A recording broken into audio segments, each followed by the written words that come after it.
Welcome to the Gruber Morning Show. This is the Artificial Future podcast where we discuss things related to artificial intelligence. And the image behind me here was a prompt that was requested a new studio in the year 2100 and with a high-rise windows and a view of the city in 2100. So you see some things flying there. It's probably either flying cars or types of vehicles that will be traversing the globe in the end of this century. So we've got a number of things to cover today. The thumbnail indicates that we're going to be discussing the bridging of language between animals and humans. And I found that to be a fascinating topic. Those of you joining us, let us know where you're coming in from, and we'll do our best to answer questions. Love to hear your thoughts on the views that we present and inputs, and help us expand the knowledge that's disseminated in these podcasts. So one of the things I was going to lead with was we've got 5 AI experts that are predicting how ChatGPT and DALL-E will affect future work. And part of the headline was, could AI be your next colleague or replacement? Well, from steam power to electricity to computers and then the internet, technology has advanced and always disrupted the labor markets, pushing out some jobs while creating others. And of course, AI remains something of a misnomer. The smartest computer systems still don't actually know anything, according to this article at least. But technology, they feel, has reached an inflection point where it's poised to affect new classes of jobs, artists and knowledge workers. Specifically, they say the emergence of LLMs, or large language models, that are trained on vast amounts of text means computers can now produce human sound and written language and convert descriptive phrases into realistic images. The conversation in this article asked 5 AI researchers to discuss how these large language models are likely to affect artists and knowledge workers. And the first one was creativity for all, but loss of skills, ? And that's from Lynn Parker, Associate Vice Chancellor of the University of Tennessee. She says, large language models are making creativity and knowledge work accessible to all. Everyone with an internet connection can now use tools like ChatGPT and DALL-E to express themselves and make sense of huge stores of information. For example, producing text summaries. By the way, something we talked about just before the podcast was, it turns out that ChatGPT is the fastest product launch in history. What were those statistics, Jesse, that you shared with us? One sec, I gotta think. All right. Hold on just one sec. Sure. You know, what makes this so, what makes this possible? And we were theorizing about this. In the past, there were major advances in technology, but there was a lag or a delay in the execution and the implementation of those technologies because of production capacity. You know, the light bulb was a wonderful invention, but how long did it take for the world to electrify? There was no infrastructure. You could buy a light bulb, sure, but where are you going to plug it in? You know, how you don't have electricity to your house. In the age of the internet, all of that has changed. Everyone is wired, or at least most of the humans on the planet. So when a new application or technology comes along, sometimes the implementation is almost instant, and that's what happened with ChatGPT. Are you ready to share that statistic with us, Jess? Yeah, the statistic for what now? For ChatGPT? Yeah, the implementation and the product launch speed. I think you were saying it was 150 million users within how long? A week? No, it was 100 million in 2 months. 2 months, okay. All right. Just think if we could do that with all of the major advances, that would be pretty remarkable. Well, so continuing with Lynn Park now from the University of Tennessee. She says, especially notable is the depth of human-like expertise that the LLMs display. In just minutes, novices can create illustrations for their business presentations, generate marketing pitches, and get ideas to overcome writer's block, or generate new computer code to perform specific functions, all at a level of quality typically attributed to human experts, mind you. Daniel Lacuna, who's an associate professor of computer science at the University of Colorado in Boulder, talks about potential inaccuracies. He says, I am a regular user of GitHub Copilot, which is a tool for helping people write computer code. And I've spent countless hours playing with ChatGPT and similar tools for AI-generated text. In his experience, he says, these tools are good at exploring ideas that I haven't thought of before. So anyway, the creative process definitely is augmented and enhanced here with fresh ideas. And the term writer's block is not uncommon in people that write. AI can assist with that and insert some new and fresh ideas. He says, I've been impressed by the model's capacity to translate my instructions into coherent text or code. They're useful for discovering new ways to improve the flow of my ideas or creating solutions with software packages that I didn't know existed. Once I see what these tools generate, I can evaluate their quality and edit heavily. Overall, I think they raise the bar on what is considered creative. Case in point, we use AI quite a bit throughout our companies here.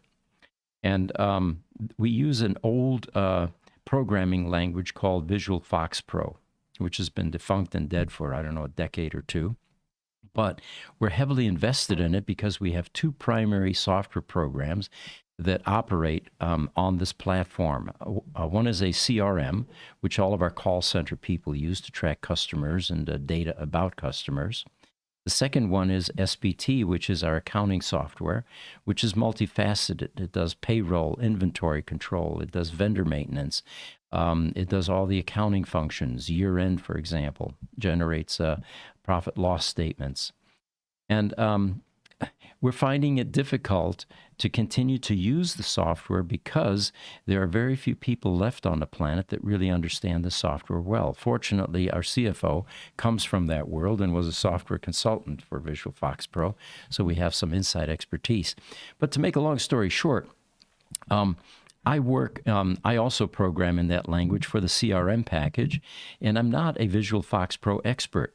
So I decided, rather than go to Mark each time and say, Mark, what kind of an expression do I need to do this within our CRM? I asked ChatGPT 4. And you know what? It not only told me what to do, but it also helped me troubleshoot some errors I had in the code that I wrote for certain functions. I was beyond impressed that weekend when I used it at home. So anyway, this professor also claims that he's using it as well and finding great success. Recently, they say that Meta shut down its Galactica large language model for scientific text because it made up facts but sounded very confident. So there are some flaws in some of this at times. The concern was that it could pollute the internet with confident-sounding falsehoods. TikTok's joining us. Shiza. He says, what is this? This is an artificial intelligence podcast that explores ideas and applications, tips with using artificial intelligence. We're by no means complete and total experts. It is an evolving technology. And where we do find that we seem to be on the forefront is the implementation and integration of artificial intelligence into business units like ours.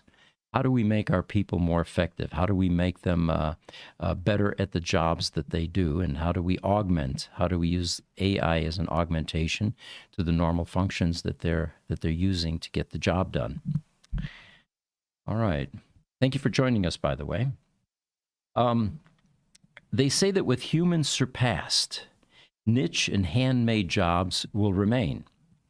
And here's an interesting statement from Kentora Toyama, professor of community information at the University of Michigan. He says, We human beings love to believe in our specialness, but science and technology have repeatedly proved this conviction wrong.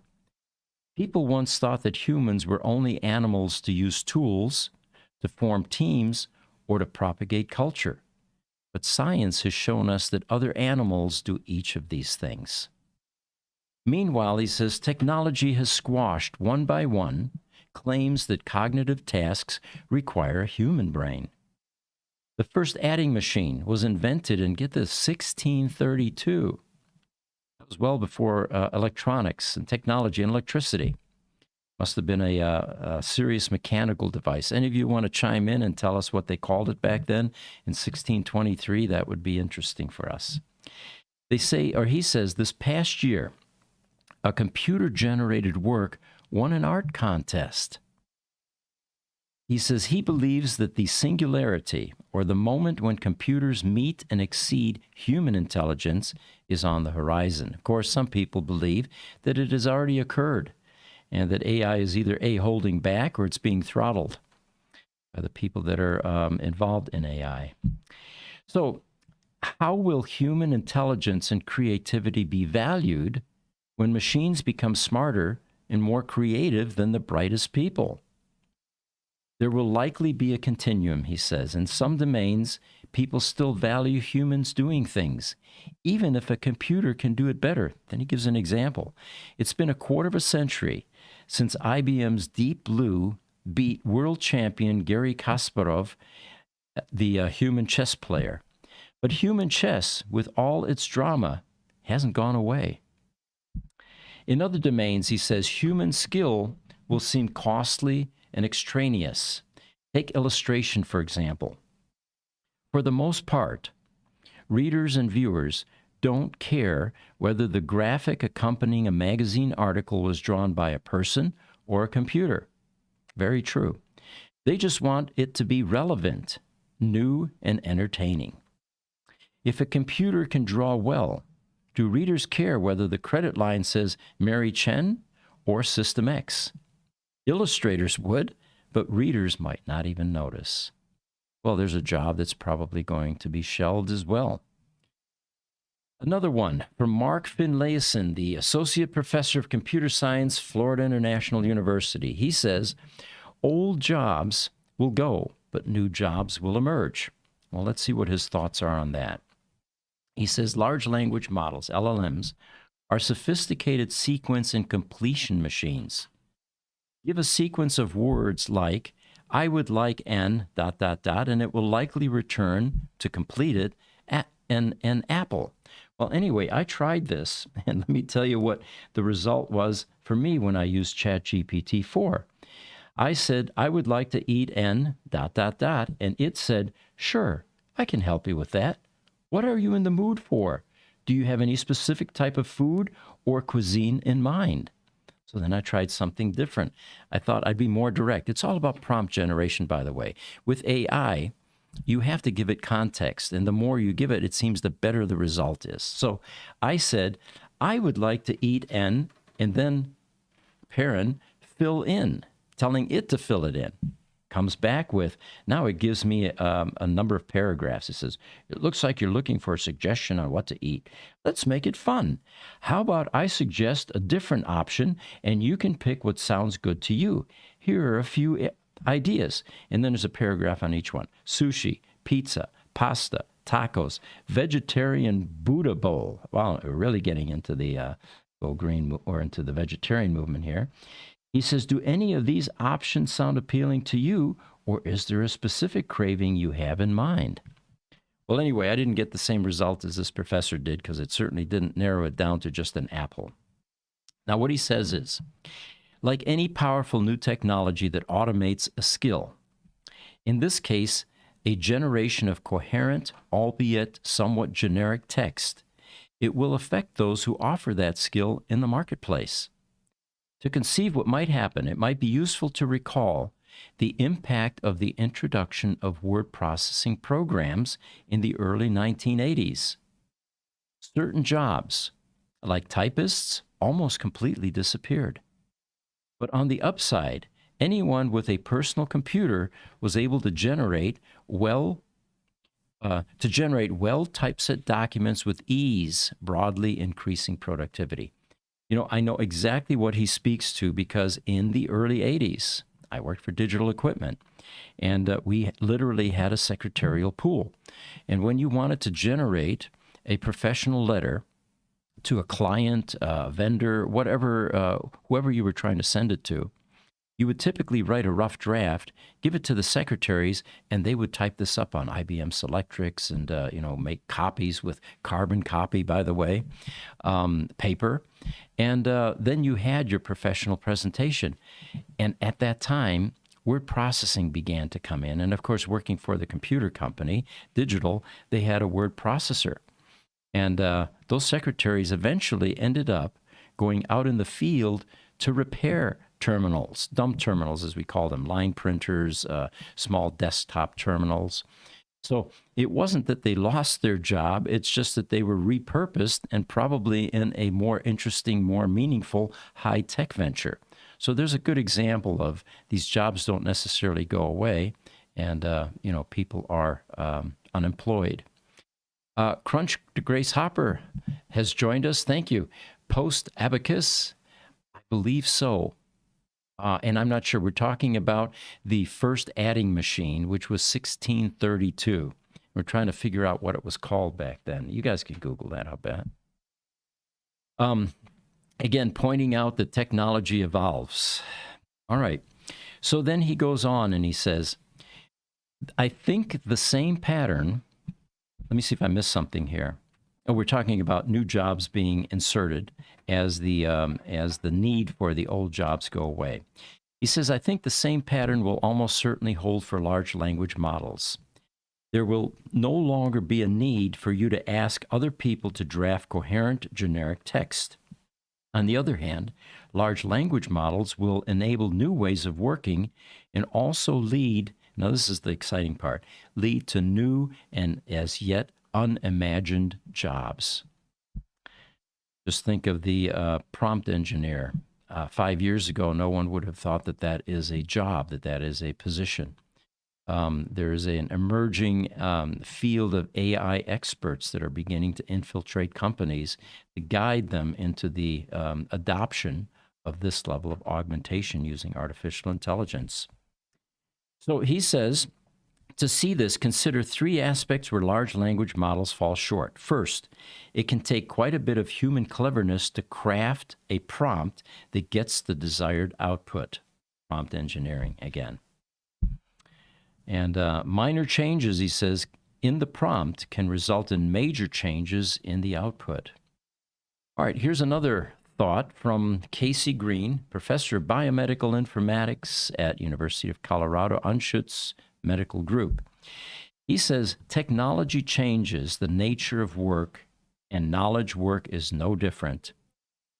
The past 2 decades have seen biology and medicine undergoing transformations by rapidly advancing molecular characterization, such as fast, inexpensive DNA sequencing, and the digitization of medicine in the form of apps, telemedicine, and data analysis. Now, telemedicine is an exciting concept. Through Zoom calls or, not physically having the practitioner present, they are able to do diagnosis and, solutions for people that need medical assistance. All right. He also says that some steps in technology feel larger than others. Yahoo deployed human curators to index emerging content during the dawn of the World Wide Web. The advent of algorithms that used information embedded in linking patterns of web to prioritize results radically altered the landscape of search, transforming how people gather information today. And of course, we got Google along the way as well. The release of OpenAI's ChatGPT indicates another leap, he says. ChatGPT wraps a state-of-art language model tuned for chat into a highly usable interface. To put decades of rapid progress in artificial intelligence at people's fingertips. All right. Here's another article, and this is the one that the thumbnail talks about. And it is AI is helping scientists decode animal languages. They say a Google Translate for rodents and whales doesn't exist yet, but researchers are working on it. Now, in the Pixar movie Up, a cartoon dog named Doug sports a magical collar of sorts that can translate barks and whines into fluent human speech. Elsewhere in the real world, very well-trained dogs can be taught to press buttons that produce human speech for simple commands like outside, walk, play. Humans have always been fascinated by the potential to communicate with animals that they share the world with. And recently, machine learning, with its ever more advanced capabilities for parsing human speech, has presented itself as a hopeful route for animal translation. There's an article in the New York Times this week where they talk about major efforts from 5 groups of researchers that looked at using machine learning algorithms to analyze the calls of rodents, lemurs, whales, chickens, pigs, bats, cats, and more. Typically, AI systems learn through training with labeled data, which can be supplied by the internet, or resources like ebooks. For human language models, this usually involves giving computers a sentence, blocking out certain words, and asking the program to fill in the blanks. Now, there are more creative strategies to match up speech to brain activity. They say by analyzing animal language, but analyzing animal language is a different beast from just analyzing human language. Computer scientists have to instruct software programs on what to look for and how to organize the data.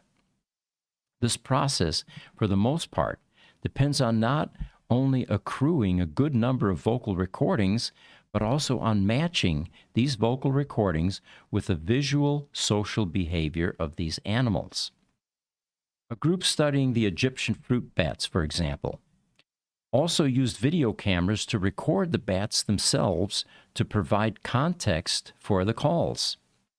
And the group that's studying whales plans to use video and audio as well as tags that can record animal movements to decipher the syntax, semantics, and ultimately the meaning behind what whales are communicating and why. Context, in other words. Of course, several groups have been proposing testing their animal dictionaries by playing recordings back to animals and seeing how they react. Brunch Hopper chimes in. He says, in 1623 and 1624, Wilhelm Schickard, in 2 letters that he sent to Johannes Kepler, reported his design. And that was the adding machine that we're talking about in the 1600s. Thank you, Brunch, for sharing that with us. The post-abacus? Post-abacus, yeah. Now, getting back to animals and communicating with them and learning their language and them learning ours. They say that making a Google Translate for animals has been an aspirational project that's been in the works for better than the last half decade. We'd love to be able to communicate with animals on a much more broader level than we are now. Machine learning, too, they say, has come far in terms of detecting the presence of animals and even in some cases, accurately identifying animals by call. Cornell's Merlin app is a shockingly accurate way to match bird species to their calls. And although this type of software has shown some success in identifying the basic vocabulary of certain animals from the characteristics of their vocalization, in essence, the frequency or the loudness of the sounds that they're making, as well as attributing calls to individuals, it's still a far cry from understanding all the intricate nuances of what animal language might encapsulate. So they talk about some of the key insights. Well, AI can help us understand the animal world better by analyzing their sounds and behaviors.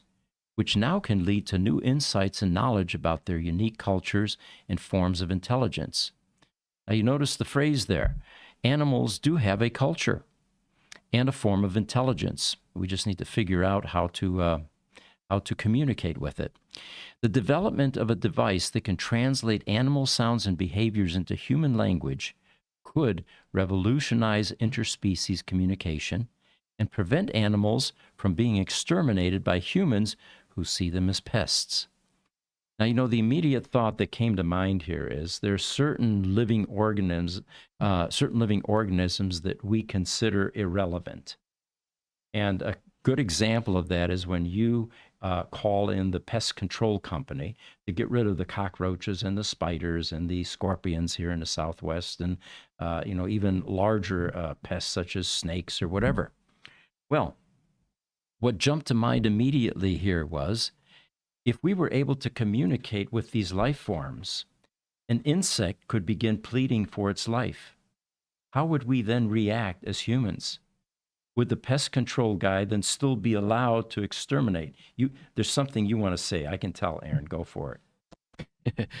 No, I was just thinking, do you think all forms of life, though, would have the capability of showing or communicating through AI, don't kill me, don't spray me, don't step on me, don't, like, I feel like certain insects and animals are more black and white about things, than like a dog. Sure. Well, there's also something to be said about the level of intelligence and perception. Would the insect be able to recognize the fact that this pest control guy is actually a murderer who has the capability of annihilating that particular insect species in that home? The simple answer is we don't know what the full extent of intelligence is with the various species that we cohabit with here on this planet. But AI may just be able to lead us to some understandings about how smart these other life forms really are. Yeah, I think like snakes would be one. Like snakes, will kind of be hidden, from you. And then when it's fearing or wants to warn you, like, hey, back off, I'm not interested in any confrontation, it coils up and it rattles, like a rattlesnake. It rattles, or it does some kind of form of, defense. Where like a scorpion, I don't really see that. I mean, I've literally walked up to a scorpion, grabbed him by the pliers, right. And what he's trying to do is just trying to pinch the pliers until I put him into a jar. And what we also don't know is what the extent of their sensory perception is. You take a scorpion on the ground, can it really see 4 or 5 feet up to your head or to your body? But those are the things that AI will potentially reveal once we have a communication method with these other life forms. Which, by the way, I'm not 100% sure I'd like to know what my dog is thinking about me. I mean, that might ruin our relationship. Good point, yeah. So you want some filters in place there. TMI, right? Cool it, Fido. All right, so they talk about Denise Herzig's AI system, Chat, can translate dolphin sounds into English words. Somebody's already been working on this, potentially allowing humans to interact with dolphins in a more natural way and learn from their intelligence and creativity. They also mentioned using AI to generate synthetic noises and gestures that animals can understand could revolutionize the way we interact with wildlife. I mean, you guys have pets. I've had pets. Even hand gestures are oftentimes effective in communicating with the higher levels like dogs, cats, This would be very interesting with the orcas. I think it was last summer there was a pod of orcas that was attacking boats, and it's something that it's right. never, that we haven't seen this before, and I think it was like a learned what do I want to say, like a learned function from its previous interactions with boats, or potentially through its mom. And it'd be kind of interesting to see how AI could communicate with orcas to make us understand, how orcas, work, think. I mean, they get pretty, they come up with some pretty good moves on how to get a seal off a chunk of ice, or how to, attack, certain Well, Oh, seals yeah. is the only thing I could think that they eat, but I think they also attack sharks too. It could have been a retaliatory type move too. Maybe a boat, injured one of the calves, and the memory was there. There's an interesting story that I saw on Netflix just a week or so ago about a Siberian tiger and a nomad that lived out in the tundra wilderness there.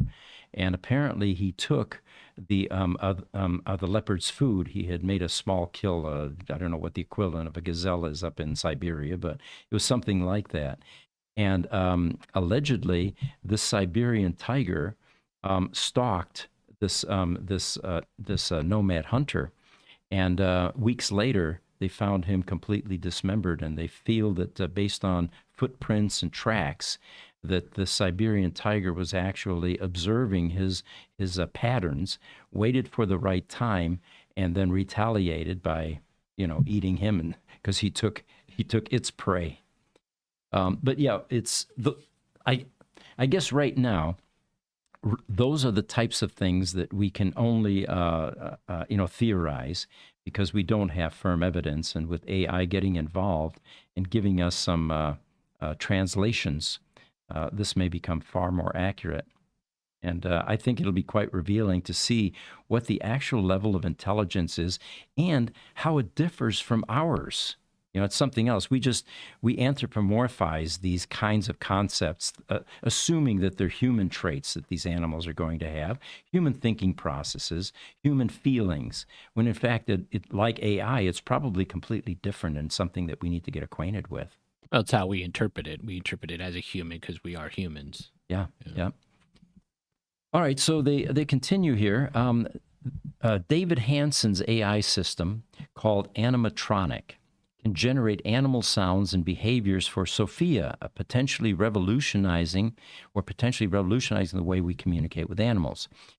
The use of AI in communication with animal, then they go into the ethical questions, such as how to respect the autonomy and dignity of animals, and how to ensure that communication is not harmful or manipulative. Or like you point out, maybe there's a level of communication that you really don't ever want to have with your dog because it's too much information. Yeah. All right. The challenge of animal communication, a deep dive into the complexity of nuance. And the article continues. It says, unlike human communication, which is largely based on language and symbols, they say animal communication often involves a mix of signals and cues that can be challenging to decipher.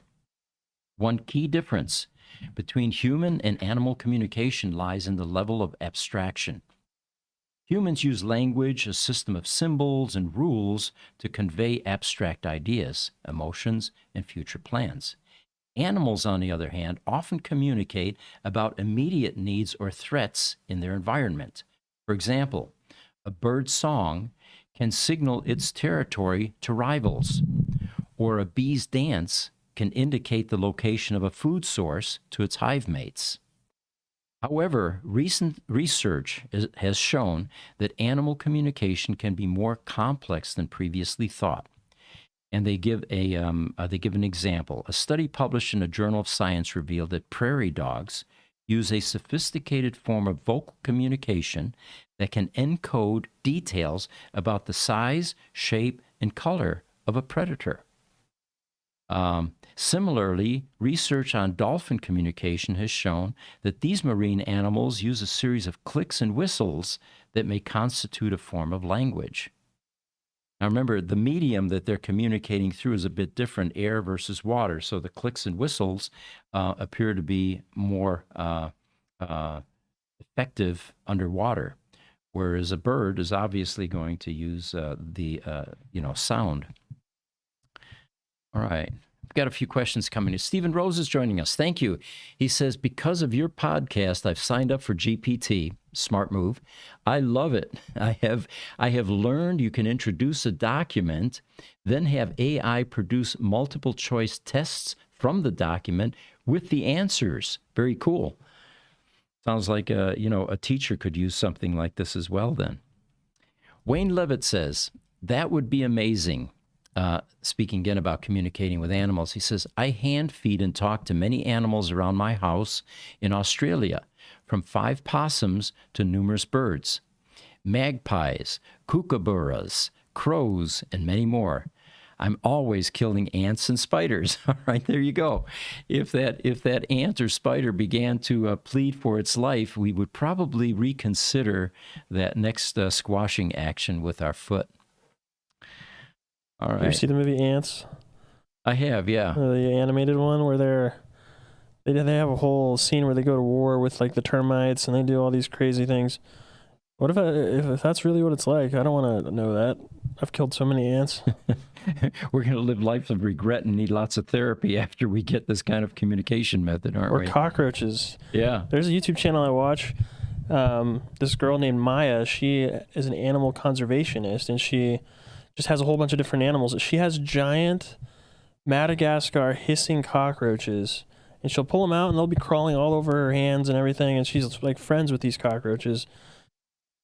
Amazing. And they're like, they're bigger than a silver dollar. These things are huge. Yeah. And I don't need to know if they're sentient. Yeah. Yeah. Well, you remember my pigeon experiment. I'm on a second-story window in my office, and we have pigeons in the commercial buildings here. That's just, part of what happens. We don't have any predators that take care of them. We used to have an owl, though, years ago. That went away. It got fed too well, maybe. Got Wait, owls lethargic and obese. will eat pigeons? Yeah. Ooh. Yeah. Of course, hawks, definitely. Yeah. But anyway, my experiment was, I have a windowsill just outside my window, and it's a slider window. So I put some bird seed out there one day, and I thought, I wonder if the birds will see that and take advantage of that, right? It took about a month and a half, and one day the seed was gone, or the seeds. So I put some more out there. And within a few days, I began to realize what was happening. It was a pigeon that was landing there eating that seed. So every morning, I would put those seeds out, and I began to realize that the pigeon, and it was just one at first, recognized what time I was going to put that out and would begin to either fly around, hover, or park itself out there. So it had a sense of time. Mm-hmm. There was the first level of intelligence. Then, of course, that went on for a few weeks or so, and we developed this trust relationship. And then I realized that I could get my hand close to the pigeon, but not quite pet it or touch it. And it took me a week or so to get to a point where I could actually now pet this pigeon. It trusted me enough to be able to do that. And then, of course, as in most cultures, the other pigeons began to show up because they realized there was a good thing going on here and they wanted part of it. Then I began to observe pigeon behavior. 2 or 3 of them would be out on this ledge right here eating the seeds, and one of them was really evil. He would begin to nudge the other pigeons off the shelf, off of the ledge with his wing, knock them off so he would have all of these seeds, right? And anyway, the experiment was successful as far as I was concerned. I no longer do it. I didn't want to be, in the same league as Nikola Tesla, who developed a very special relationship with pigeons. But for me, it was a social experiment. So you were the reason why I had bird poop on my windshield Yes, at least yes. once a week. Okay, gotcha. Yep. And yeah, absolutely. All right. So here's another article. Researchers have developed a robotic sensor that incorporates artificial intelligence techniques to read Braille. Now, obviously, AI doesn't need to read Braille because it doesn't have 5 senses, and it doesn't need to see the way that we do. But it was just something that the researchers decided to attempt to see if AI can actually excel in this type of endeavor. And it did. It more than doubled the ability to read Braille than most human readers. This was a research team at the University of Cambridge, and they used machine learning algorithms to teach a robotic sensor to quickly slide over lines of Braille text. The robot was able to read Braille at 315 words per minute at close to 90% accuracy. Although the robot Braille reader is not being developed as an assistive technology, in other words, so far it doesn't appear that it will be used as an augmentation. The researchers say that high sensitivity required to read Braille makes it an ideal test in the development of robot hands. So that's what the research is going to offer, is better robot hands or prosthetics with comparable sensitivity to human fingertips. These results, by the way, are reported in the Journal of IEEE Robotics and Automation Letters. They say that human fingertips are remarkably sensitive and help us gather information about the world around us. If you're curious about how sensitive your fingertips are, you know, when you go to the doctor and they want to do a blood test, right, and they take that needle and they say, well, this will just, you'll feel a little prick. Hell no, it hurts like hell when they penetrate your index finger to draw some blood. By the way, they don't do that much anymore. Now they go in through the veins, I think. To draw blood? Yeah, it was always a fingertip thing, and you knew it was going to hurt like hell when they jabbed that in there. But anyway, I digressed a bit. I'll get back to the article here, unless you got something meaningful to say. No, not this time. All right. Hold that thought then, yeah. So anyway, human fingertips, very sensitive. They help us gather information about the world around us. Our fingertips can detect tiny changes in texture of a material or help us know how much force to use when grasping an object. Do you remember the Optimus robot picking up an egg? That was actually a major feat. Most people didn't realize how much technology was involved in that, and without breaking it, of course. Or here's another example they give, or picking up a bowling ball without dropping it. Reproducing that level of sensitivity in a robotic hand in an energy-efficient way is a big engineering challenge, they say. In Professor Fumiga's lab at Cambridge, Cambridge's Department of Engineering, the researchers are developing solutions to this and other skills that humans find easy, but robots find difficult. So we actually do some things better than robots. That's kind of encouraging at this level of our evolution, at least. All right, they say that the softness of human fingertips is one of the reasons that we're able to grip things with the right amount of pressure. And this is according to Parth Patdar from Cambridge's Department of Engineering. All right, any questions? TikTok, Pro Automation's joined us. He says, why are you bold? Not sure what he means by that. I don't know if he meant bald. Oh, bald, probably, bold, yeah. but, Put an A in there. All right. If that's what you're curious about, I hope that I'm answering it correctly. There comes a stage in the life of some males where you begin to lose hair. Just kind of happens. I used to have plenty of it, I mean, it was, in fact, the barbers used to say, you have very fine hair, but you have a copious amount of it, and you'll probably never be bald. Of course, that prediction was not true. What happens is you start getting the receding hairline thing going. Then you get the little patch in the back that becomes bald. And after a while, you look at yourself in the mirror and you say, this looks really stupid. When did that happen? How long did it take for you? I would say 20 years ago. I'm 72 right now. So, in my late 40s, 50s or so, it began to become annoying where I'd look in the mirror and say, why am I living with this? But then it took me at least a couple years to get enough courage to shave it all off. And, once I did, I never looked back. My shampoo and conditioner bills have gone away completely. And just the general freedom. The only problem you have is, let me show you something. When it gets wintertime here in Phoenix, Arizona, or anywhere for that matter, you lose an enormous amount of heat through your bare scalp. So when we shave our heads, we have to wear beanies. And this particular one actually has a company name on it. Oh, Gruber Companies, established 1984. So that's the reason that I am bald. It's by choice now, which is the other psychological element. It's no longer an annoyance because I choose to be bald.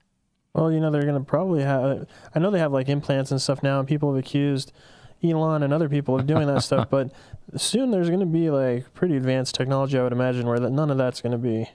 It depends on how much you pay for those implants. You get the level that most people can afford, and it looks like you have cornrows on your scalp. Yeah, oh, you're talking about just the plugs make you look like a troll doll. Precisely. It's kind of like people that wear toupees. Mm-hmm. You know, get over it. Everybody knows you have a toupee. Women, on the other hand, they'll gladly say, oh, how do you like this wig? How do you like this wig? But do you ever get a dude going, how do you like my toupee today? They don't talk about it. It's like it's a hidden preference, right? Well, anyway, getting back to hair plugs, yes, you can definitely have some hair moved around your body. And the other interesting thing was, as you lose it up here, it begins to propagate in places you really don't need. You know, like on my back, for example. Anyway, there's probably too much information at this point, but I hope I answered your question, why am I bold? And we're thinking that you meant bald. Stephen Rose says, have you heard any news on the Neuralink implant? No, there was a big headline couple of weeks ago or so. We did a video on it, and there has really been no new information. What we're waiting for is a 60 minutes type reveal where we actually get to meet the patient. We get to see what they're able to do different now. I think that's going to be a major breakthrough. Yeah, last we heard, the patient was healing well, though. Mm-hmm. Right.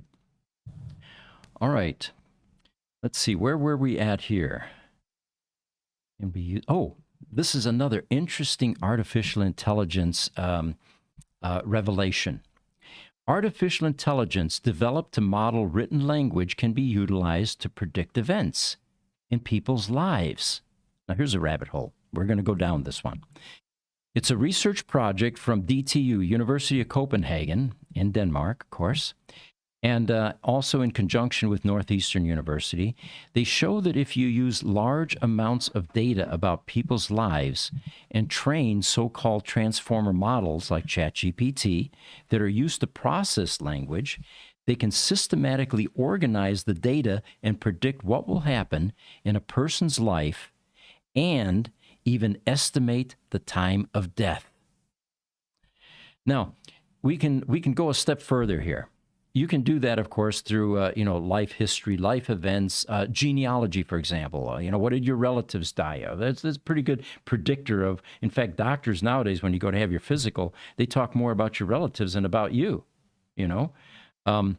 So what they talk about here is, with augmentation now, remember that we're eventually going to merge with machines. That's already the case in some aspects. With biofeedback, it can more accurately make predictions about your body. It can, for example, it can check your liver efficiency. Is it 100%? Your kidneys, whatever else, and then extrapolate that out and say, well, what is the rate of decline? I mean, now we're getting into statistics, which can, of course, also predict a time of death or when it will all give out and, quit working properly. Well, there's a scientific article called Using Sequences of Life Events to Predict Human Lives, published in the Nature Computational Science magazine. Here, the researchers have they've analyzed health data and attachment to the labor market for 6 million Danes in this model dubbed Life to Vec.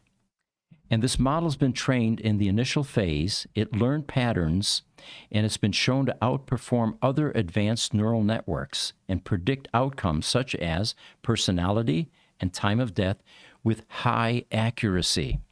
So here's another profession that's going away. Palm readers, psychics. We don't need them anymore. Yeah, that's true.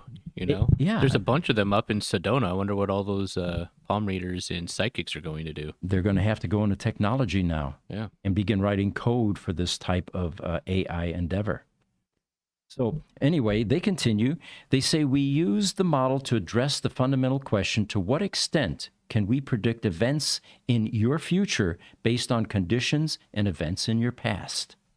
Scientifically, what is exciting for us, they say, is not so much the prediction itself, but the aspects of data that enable the model to provide such precise answers. Now, of course, we're going to hope here that as AI becomes involved in making these types of predictions, that it's also going to do some analysis and say, you know what? If you change this particular aspect of your life, in other words, ate fast food only 3 times per week rather than 22, your life expectancy now would increase by X amount. And that's quite in the realm of statistical analysis. Yeah, I'd be interested in something to help out with people who are adopted. Like personally, I'm adopted, so I can't go back through my family tree and be like, "Hey, I wonder if this guy had kidney problems or if this guy had a liver issue or Alzheimer's runs in my family tree." But something with like this, technology and Neuralink implant would, I think, definitely help you out with, finding out what's going on and maybe predict your history, for you without having to do a Ancestry 21 or something, or trying to deep dive through that. Yeah. Fascinating, huh? Yeah. Okay. Stephen Rose, he says, oh, we've already done that. Never mind. All right. So continuing here, we're going to talk about fusion now. They say that for the better part of a century now, astronomers and physicists are familiar with the process called thermonuclear fusion, which keeps the sun and stars shining for millions, even billions of years. And ever since the first discovery of this energy source, they've dreamed of harnessing that energy, bringing it to Earth, and using it to power the modern world. It's a dream that's become more compelling today in the age of escalating climate change. We've got to get rid of the carbonization that we're undergoing on this planet, pumping CO2 and carbon into the atmosphere. They say that harnessing thermonuclear fusion and feeding it into the world's electric grids could help make all our carbon dioxide spewing coal and gas-fired plants a distant memory. Fusion power plants could offer zero carbon electricity that flows, now get this, both day and night, unlike solar, which is only going to flow during when the sun's out, right? With no worries about wind or weather, and without the drawbacks of today's nuclear fission plants, such as potentially catastrophic meltdowns and radioactive waste that has to be isolated for thousands of centuries. In fact, they say fusion is the exact opposite of fission. Instead of splitting heavy elements such as uranium into lighter atoms, fusion generates energy by merging various isotopes of light elements such as hydrogen and heavier atoms.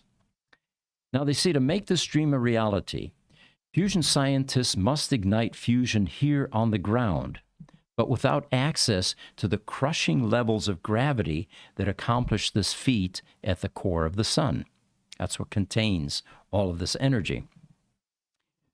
Now, doing it on Earth means putting those light isotopes into a reactor and finding a way to heat them to hundreds of millions of degrees centigrade, turning them into ionized plasma, akin to the insides of a lightning bolt, only hotter and harder to control. And it means that finding a way to control that lightning, usually with some kind of magnetic field that will grab the plasma and hold it tight while it writhes and writhes. Yes, and twists and tries to escape like a living thing.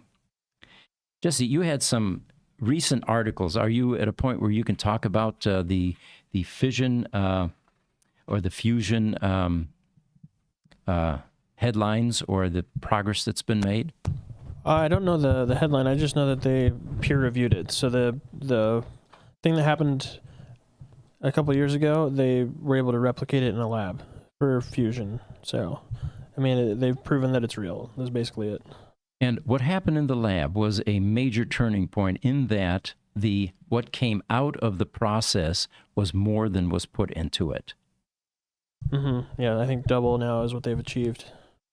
So we're talking, and another word for that is perpetual motion. So they go on in this article. They say that novel technologies such as high-temperature superconductors are promising to make fusion reactors smaller, simpler, cheaper, and more efficient than once seemed possible. And better still, all those decades of slow, dogged progress seems to have passed the tipping point, with fusion researchers now experienced enough to design plasma experiments that work pretty much as predicted. They say there's a coming of age of technological capability that now matches up with the challenge of this quest, according to Michel Binderbauer, CEO of the fusion firm TAE Technologies in Southern California. There are apparently 40 commercial fusion firms now that have been launched since TAE first became a thing in 1998, most of them within the last 5 years, and many with a power reactor design that they hope will have that they'll have operating in the next decade or so. All right. Interesting concept. They say that none of this activity, this research activity, has gone unnoticed by private investment firms, which have backed the fusion startups with some $6 billion and counting currently. That's probably a drop in the bucket compared to what it's going to take to make this a reality. So it's going to be new technology and private money, creates a happy synergy, and we're going to be able to shed a lot of these energy-creating methods that we have that are really damaging the planet. We had talked about fusion being inserted into the propulsion methods that we have, airplanes, cars, or anything that actually needs energy to operate. Well, I've got some interesting quotes for you. Starlink, all right?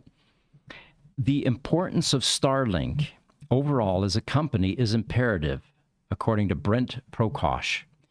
He says Euroconsult estimates that optimistically by the end of 2023, that was last year, guys, this business of Starlink could represent upwards of 40% of SpaceX's overall business.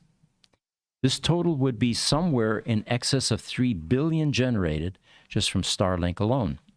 Got a few comments coming in here. TikTok, Cody, have you ever had to work on a Lucid Air? We had one visit Gruber Motor Company about summer of last year, I think it was, and we were very impressed with it. What happens with these new release cars is they're under warranty. And heaven forbid that someone actually works on it, because that could void warranty. So we won't get to see that level of technology unless it's a collision damage car that is not allowed at the service centers, or there is a modification requested from the customer that this car doesn't already have. You know, automatic opening and closing frunk, for example, upgraded suspension systems. We get a share of that type of activity. Stephen Rose says, it would be great if Tesla could use AI to predict battery failure depending on driving habits. Yeah, we're doing it with humans now. Why not do it with the cars? Charging percentages, he mentions, and how far one drives before charging, etc. You know, I suspect the technology is there, but the application need has not yet been proven as something viable. Crunch to Grace Hopper says, X booted me, so back to YouTube. He tried, so we're having problems with Twitter, X? Okay, we're working on it. Catching up from Newport Beach. Thanks for joining us, Crunch. Both of our X streams are fine. He just got kicked out. Oh, it was just his personal, okay. So X is live, it looks like. All right, so here's another one, and this is from Elon, something that he posted on Twitter. He says, no terminals from Gaza have attempted to communicate with our constellation. That was a new term for me, you know, constellation, stars, you know, universe. His satellites are really a constellation, are they not? He says SpaceX will support communication links with internationally recognized aid organizations. And if you remember, there was another issue, and I'm going to jump to that here, last year, where it was attempted to be used in Ukraine for the war effort. And let's see if I can find that here for you. There we go. Okay. Now he says there was an emergency request from government authorities, Ukrainian, of course, to activate Starlink all the way to Sevastopol. the obvious intent being to sink most of the Russian fleet at anchor. And if you remember, that was thwarted by Starlink, and they did not allow that to take place. All right. Here's another quote from Brent Prokosh. He says, This growth is uncharacteristic, talking about the proliferation of Starlink satellites in the sense of its magnitude, whereas prior satellite service providers have ramped up to anywhere at most between 500,000 to a little bit over 1 million subscribers. And this has taken 10 years to get to 1 million subscribers. Starlink's race to 2 million subscribers has taken only the better part of 2 years. And then Elon posted, I'm sorry, we already read that. Here we go. It's not some huge threat to telcos, Starlink, of course. I want to be super clear. It is not. In fact, it will be helpful to telcos because Starlink will serve the hardest to serve customers that telcos otherwise have trouble dealing with. By telcos, he means landlines, domestic, for example, boats. Starlink is an ideal method of bringing internet to boats. In fact, Elon and company are now offering that free, a free subscription for the first month or 3 or something like that. And of course, it's a brilliant move because by the time the carriers and the people managing these cruise ships or whatever they're going to use them on, or transport cargo ships, they're going to realize a major improvement in performance. Why would you then go back to the old method? So 3 months of free service or whatever it is, and Elon has a subscriber base that will rapidly grow. Talks about Ukraine again. The big benefit of Starlink, he says, and how it's being used in Ukraine today is communications. It's providing a pathway for the military, for civilians to stay connected to the outside world. It allows a pathway for the military to communicate with each other and to provide command and control direction to their forces. All right. SpaceX. According to Stephen McGee, SpaceX is destroying professional astronomy. Starlink was not meant to be involved in wars. It was so people can watch Netflix and chill and get online for school and do good, peaceful things, not drone strikes. This is, again, Elon Musk talking about the application of Starlink. According to Setso Maloma, he says one of the most notable innovations of SpaceX is the creation and engineering of reusable rockets. Prior to this innovation, once a rocket was used, it was done with, resulting in significant financial loss. I saw the Chinese are also doing that, the rocket landing now, the booster rockets. So it looks like Elon and company have inspired technology. Here's something else Elon says. When I was a little kid, I was really scared of the dark. Well, most kids are, think about it. But Elon went a step further. He says, but then I came to understand dark just means the absence of photons in the visible wavelength, 400 to 700 nanometers. Then I thought, well, it's really silly to be afraid of a lack of photons. Then I wasn't afraid of the dark anymore after that. Remember, we do shorts over in the fiber production room? Yeah. And we talk often about how the type of light that travels on fiber optics, a couple of different methods, single mode and multimode, is beyond the visible human spectrum. It's either 850 nanometers or 1330, and sometimes up to 1500 nanometers, all of which is invisible to the human eye. So 400 to 7 nanometers is what we could see. And if you remember, we got a laser light pen last week, and actually we used that to shine the light through a fiber optic cable, a fiber optic communication cable, and we saw red light coming out the other side on that tiny little 125 micron fiber strand. Yeah, and if I remember right, wasn't the cable like over 200 feet or something? Yeah, that was the other remarkable thing, and it was coiled. Yeah. So we were actually bending light, which is also cool. There's some physics there, and I used to know this when we built the fiber room, and I needed to be on top of all of this. But light normally does not bend, and with fiber optics, however, the medium is what allows it to bend. Something's coming to me now. What led them to that discovery was if you take a bucket and you drill a hole in the bottom of it and fill it with water, and you shine a light in that. When the water comes out and the light beam, of course, is also visible, it actually follows the water. So it depends on the medium whether it can bend or not. So it actually travels with the water? It travels with the water, yes. Any of you interested, if you Google that, you'll see some examples of that. And that's what led to the discovery of fiber optic communication cables, pumping data through the medium of light instead of copper in a magnetic field. All right, continuing here. Let's see what we've got. Any questions? Yeah, we've got a bunch here. Highlander. Welcome, Highlander. He says, fusion. A lot of thumbs up there. Imagine what's going to happen with fusion when we involve AI with it. One can only imagine. That's true. Crunch to Gray says, regarding jobs in the AI world, in 30 to 50 years, in the post-want age, the only job of humans will be to learn how to realize their human potential. Fully agreed. And he says, see Kurzweil's recent interview on singularity.